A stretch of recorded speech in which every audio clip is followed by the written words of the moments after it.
Vice President Kamala Harris is a profile in courage. Let's think back to where we were in June.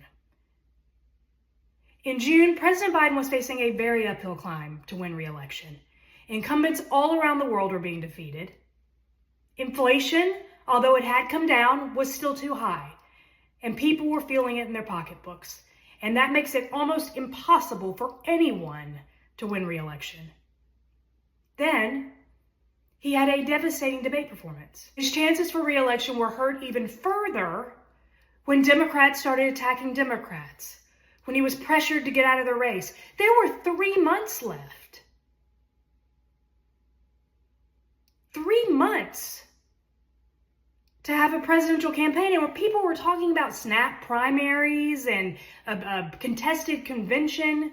I was on the DNC. I was a delegate to the convention, and I was terrified because our party was so divided, and I honestly didn't think there was any way we could come together behind a candidate and even have a shot at winning this election.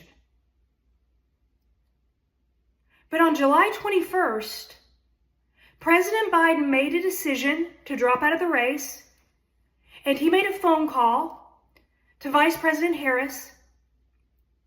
And by the end of that day, she had put our party back together again.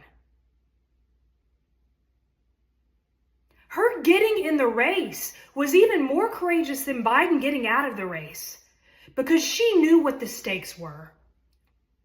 She knew she only had 107 days to do what takes years normally. And she knew that her own political future was on the line.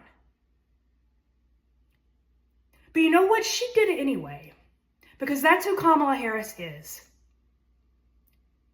In 107 days, she made us believe in a vision of America that was good, in a vision of America where everyone had a chance to live the American dream, in a vision of America where we had equal rights, in a vision of America where we had community. And what she did was very real. I was there. I was at the convention. I felt it. I was on the ground in Georgia canvassing. I saw it. It was real. And she did it in 107 days. She almost got there. If 127,000 votes had switched hands, had gone to Kamala Harris and not Donald Trump in Michigan, Wisconsin, and Pennsylvania, she would be president-elect of the United States right now.